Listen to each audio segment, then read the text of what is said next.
మీ ఎలాంటి వ్యాపార ప్రకటనలకైనా వెంటనే మా ఛానల్ సంప్రదించండి. అందరికీ నమస్కారం. నేను శిరీష. ప్రస్తుతం మనతో పాటు ఉన్నారు ప్రముఖ ఆధ్యాత్మికవేత్త, జ్యోతిష్య పండితులు బిఎం కిరణ్ శర్మ గారు. గురుగారితో మాట్లాడదాం.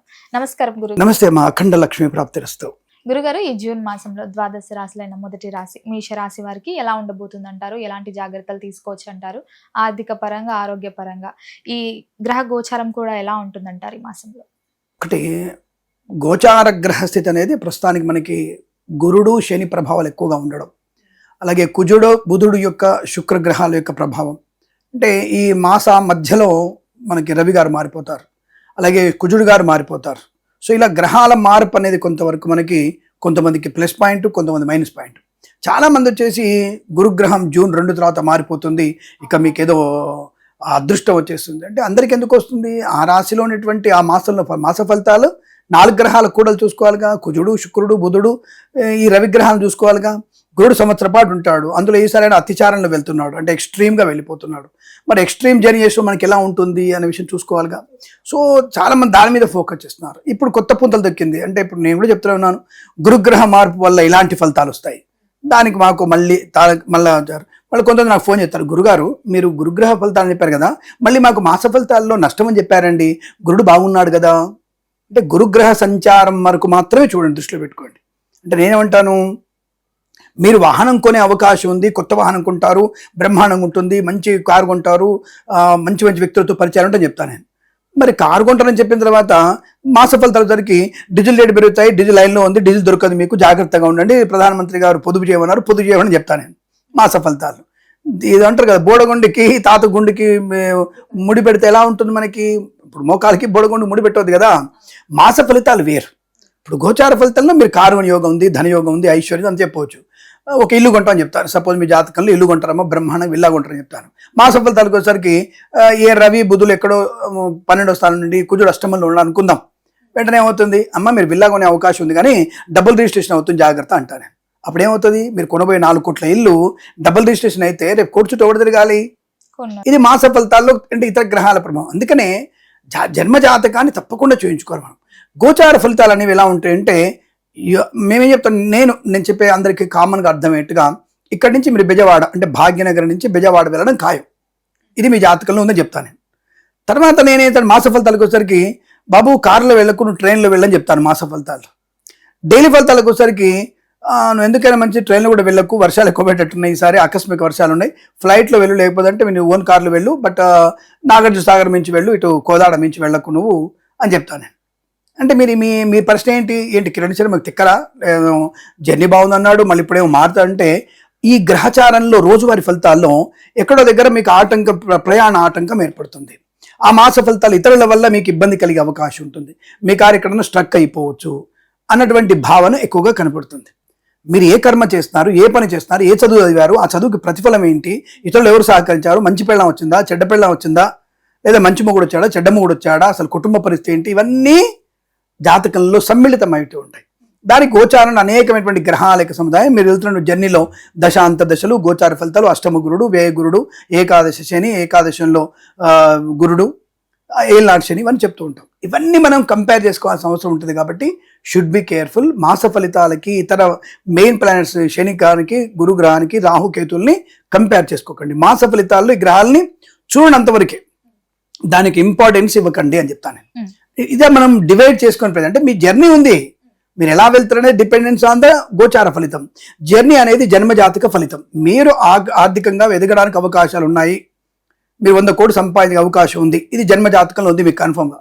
నా దగ్గరికి వచ్చేసి శర్మ గారు మనకి 100 కోట్లు జాతకం చెప్పేసి మీరు దుప్పటిగా పడుకుంటే ఏంటి పరిస్థితి? ఇది బాగా అంటే ఇది చెప్పేది ఎవరికి అర్థం ఏంటిది? పాటి మనోళ్ళు చాలా మంచి వాళ్ళు, జ్యోతిష్కులందరూ, జ్యోతిష్కులకు అర్థం ఏంటుంది? కిరణ్ శర్మ చెప్పింది కరెక్టే. మనం ఓన్లీ గురుడు గురుడు గురుడు ఏదో మన సినిమాల్లో ఏదో టీవీ ఇస్తారు కదా ఛానల్లో, 1 1 1 2 2 2 5 5 5 ప్రపంచంలో మాదొక్కటే ఉత్తమమైనటువంటి సంస్థ, నెంబర్ 1 ర్యాంక్ మాది అన్నట్టుగా అలా చెప్పకండి. గురువుని శనిని మీరు దృష్టిలో పెట్టుకొని మాస ఫలితాలు తప్పకుండా బుధ, రవి, శుక్ర, కుజులు. అబ్బా చాలేవయ్యా మేము కూడా అలాగే చెప్తున్నాం అంటే, బాగా చెప్పే వాళ్ళ గురించి కాదండి, అర్థమవుతుందా? బాగా చెప్పని వాడు కేవలం పంచాంగం తీసి ఒక కాగితం తీసి మడతెట్టేసి జ్యోతిష్యం రాకుండా చెప్పేటువంటి అటువంటి వాళ్ళ గురించి ఈ విషయాలు చెప్తున్నాను. Be careful. కాబట్టి ఈ 4 గ్రహాలని కాకుండా మీరు మాస ఫలితాలు చెప్తే మీరు కాలేసినట్టు అవుతుంది, జాగ్రత్తగా ఉండండి. సో ప్రస్తుతానికి మీరు అన్నట్టుగా జూన్ మాసంలో మేష వారి ఫలితాలు ఎలా ఉన్నాయంటే, మేషరాశి వారికి చాలా మందికి ఇప్పుడు వెంటనే మళ్ళీ చెప్పినా కాబట్టి ఏలినాటి శని ఉంది వీళ్ళకి, మళ్ళీ టెన్షన్ మీలాంటి అడుగుతారు వెంటనే. మేలాంటి స్వామి మేషరాశి వారికి ఏలినాటి శని ఉంది కదా, 12వ శని ఖర్చు బాగా అని చెప్పారు, మీరే చెప్పారండి అని అంటే, అవును ఏలినాటి శని వల్ల మేషరాశి ఖర్చు ఉంటుంది, ఎప్పుడు చెప్తూనే ఉంటాను నేను.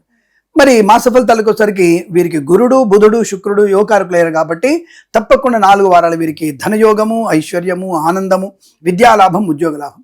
ఇప్పుడు మెయిన్గా ఉన్నది మన దౌర్భాగ్య స్థితి వల్ల పోగొట్టుకున్నటువంటి మన ర్యాంకులని పోయినప్పుడు మనం వచ్చిన నీట్ పరీక్షలకి రేపు 21 ఐ థింక్ సో 21వ తారీఖు మేము నీట్ ఎగ్జామ్. అటువంటి ఎగ్జామ్లో ఈ రాశి వారికి టాప్లో వచ్చే అవకాశం, విద్యార్థులు మంచి టాప్ ర్యాంక్ వచ్చే అవకాశం ఉంది. మంచి కళాకారులకు లాభాలు ఉన్నాయి, విద్యారంగ అనుకూలత ఉంటుంది, బ్యాక్లాగ్స్ అని పూర్తి చేసుకుంటారు, మంచి కళాశాలలో ప్రవేశం వచ్చే అవకాశం ఉంటుంది. అంటే ఉన్నత ఉద్యోగ అభివృద్ధి బలం కనబడుతుంది. విదేశాల్లో కూడా మంచి కళాశాలలో ఏదో I-20 అలాంటివి అంటారు కదా రావడం. మొన్నటి దాకా లోన్ రాలేదండి కంగారండి చెప్పేసి లోన్ రాని వాళ్ళకి లోన్ శాంక్షన్ అవ్వడం, ఎడ్యుకేషన్ లోన్ శాంక్షన్ అవ్వడం తప్పకుండా మీకు అనుకూలమైనటువంటి యోగాన్ని, అంటే విద్యా సంబంధ అనుకూలతని తప్పకుండా పొందుకునే అవకాశాలు బలంగా ఉన్నాయి. ఇక్కడ మీ అందరికి ఒక విషయం చెప్పాలి నేను, ట్రంప్ మామ గురించి కాకుండా అమెరికా వాళ్ళు ఒక్కొక్క అధ్యక్షుడు ఒక్కొక్క రూల్స్ పెట్టుకుంటారు, వాళ్ళ ఇల్లు అది. వాళ్ళ ఇంట్లో ఉన్నటువంటి వ్యక్తులకి ఏ రూమ్ అద్దెకి ఇవ్వాలి, ఏ రూమ్ అద్దెకి ఇవ్వదు, ఎవరికి ఎలాంటి వాళ్ళది వాళ్ళ రూల్ అది. దాన్ని నువ్వేంటి మధ్యలో వేలు పెట్టేది? ఫస్ట్ ఈ విషయం తెలుసుకోవాలి కదా. నువ్వు ఎంత చేసినా విదేశాల్లో నువ్వు గ్రీన్ కార్డు వచ్చినా నువ్వు కూలోడివే, ఫస్ట్ ఇది తెలుసుకోవాలి మీరు. ఇది తెలుసుకోకుండా ఏదో నేను వెళ్ళి చూస్తాను అక్కడ ఒక నేను న్యాయకుడైన నువ్వు ప్రధానం అక్కడ నువ్వు ప్రెసిడెంట్ అవ్వగలుగుతావా? ఒకవేళ నువ్వు కూలోడు కాకపోతే ప్రెసిడెంట్ అవ్వగలుగుతావా? అవ్వడానికి అవకాశం లేదు, సింపుల్ అంతే.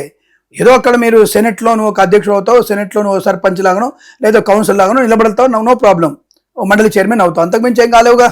కాబట్టి అలాంటి పరాయి దేశంలో కూలోడి బతుకును ఎంత బతుకుతున్నావు, ఎందుకు అనుకుంటున్నావు అక్కడ? Why you want to be stay there? నీ దేశానికి ఏం తక్కువ ఇచ్చింది? నీ దేశంలో చదువుకున్నావు కదా, నీ 10th నీ ఇంటర్మీడియట్ చదువుకున్నావు, తగలబడ్డావు కదా, మరి విదేశాలకు వెళ్ళి నీ చదువుని డబ్బులంతా అక్కడ ఎందుకు ఉపయోగిస్తున్నావు? నీ జంజీలను అక్కడెందుకు పంచి పోషిస్తున్నావు? నీ జంజీలు అక్కడ పోయిన తర్వాత ఇక్కడ జంజీలతో పెట్టుకొని పెళ్ళంటే వద్దు పెటాకులు అంటే ఎందుకు విషయాన్ని మీరు చేస్తున్నారు మీరు? ఇక ఉద్యోగంలో విషయానికి వస్తే తప్పకుండా మంచి ఉద్యోగ ప్రాప్తి, ప్రమోషన్, ఇంక్రిమెంటు, ధనయోగము, ఐశ్వర్యము, ఆనందము, విదేశాలు కూడా ఉద్యోగ లాభం. ఏం స్వామి ట్రంప్ మామ అనేసి కొత్త టెన్షన్స్ పెడతాడు మమ్మల్ని, మా పరిస్థితి అర్థం కావట్లేదు, మళ్ళీ ఇండియాకి వెళ్ళమంటాడు గ్రీన్ కార్డుకి. ఏం కాదు, మీరు ఇండియాకి వచ్చి గ్రీన్ కార్డు అప్లై చేసుకోవాల్సిన అవసరం లేదు.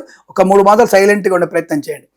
విదేశాల్లో ఉన్నటువంటి వ్యక్తులకి పెళ్లి మీద కానీ ఒక ప్రేమ మీద కానీ తల్లిదండ్రుల మీద కానీ మంచి అవగాహన అనేది దాదాపుగా మోర్ దెన్ 70% లేదు, 30% ఉండొచ్చు, కాదని చెప్పలేదు. కొందరు సంస్కృతి సంప్రదాయం పాటించే వాళ్ళకి ఉన్నారు, లేదని కదా మన వాళ్ళే.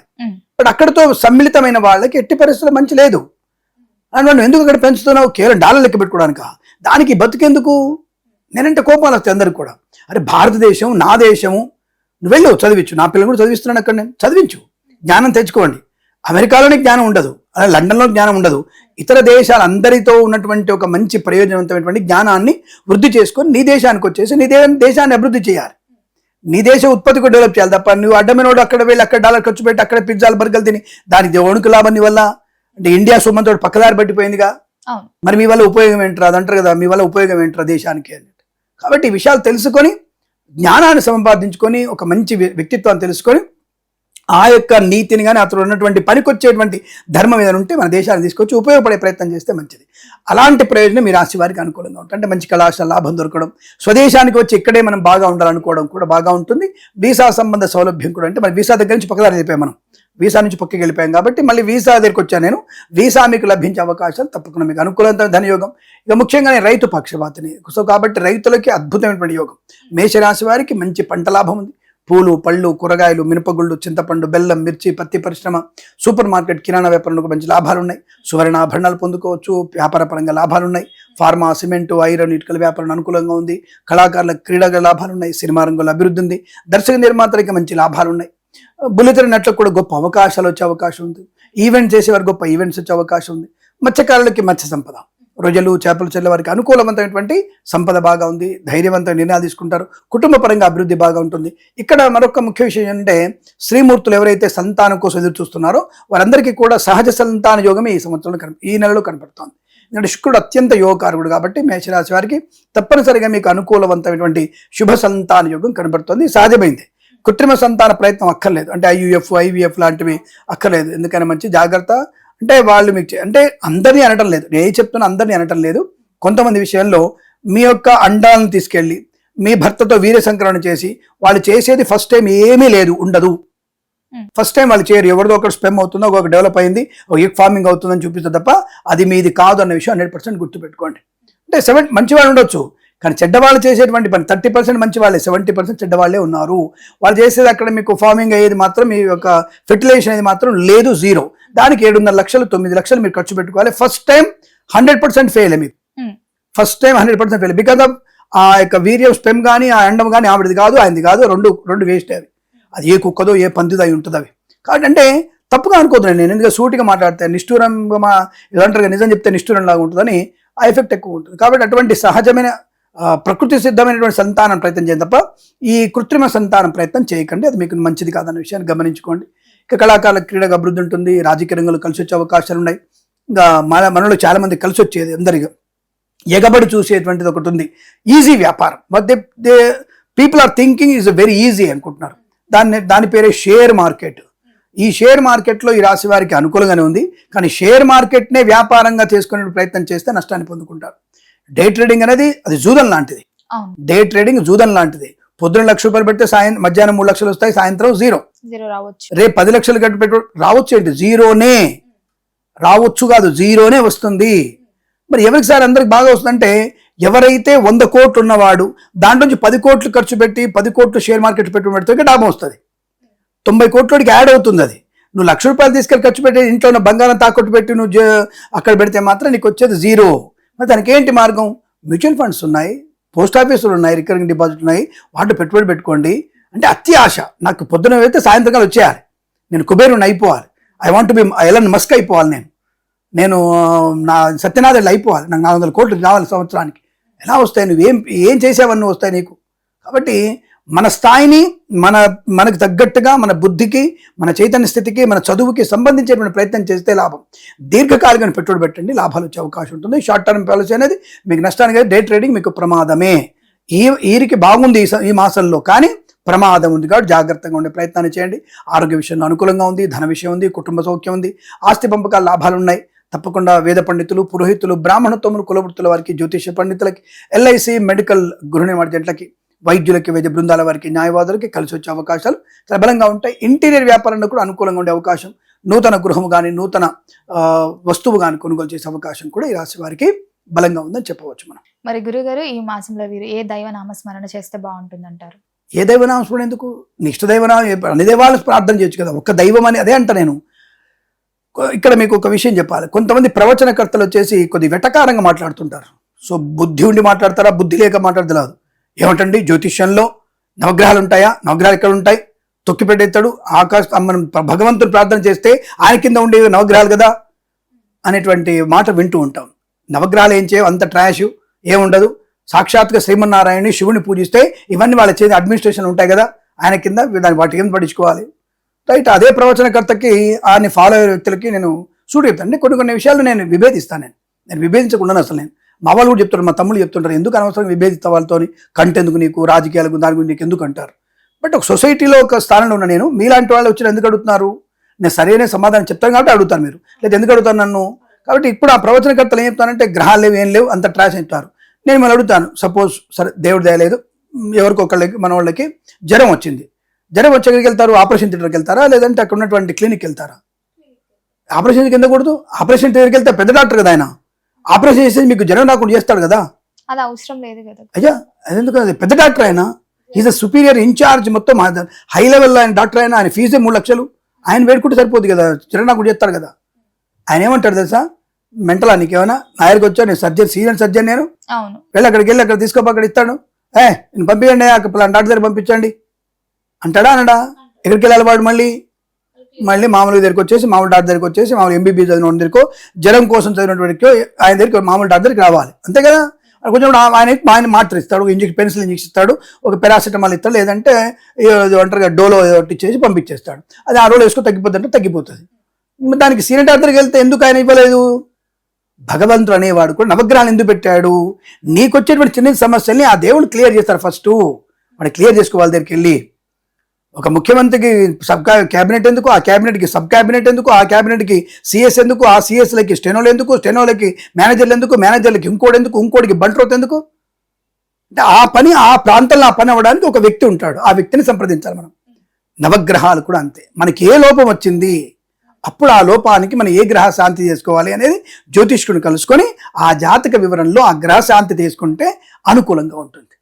ఇది వదిలేసి విష్ణుమూర్తిని పూజ చేసుకో, ఈ విష్ణుర్వ షట్కారో భూత భవ్యత్ భవత్ ప్రభు నిత్యము చేసుకో. అది నిత్యము చేసుకుంటే నవగ్రహాలకు వెళ్ళాల్సిన అవసరం లేదని చెప్పు, ఆ ప్రవచనం బాగుంటుంది. నవగ్రహాల దగ్గరికి వెళ్ళకని చెప్పడం తప్పది. నిత్యము స్వామిని స్మరణ చేస్తే నవగ్రహాలు మీ దగ్గర రావంటారు. ఎందుకంటే ఆయన డైరెక్ట్గా వాడిని పూజిస్తున్నాడు బాబు, ఆ ఇంట్లోనే వాడు జ్వరం వచ్చినాడు, ఆయన సారింట్లోనే ఉంటాడు, ఆయన మాత్రం ఇస్తాడు కదా. లాజిక్ అర్థమైందా?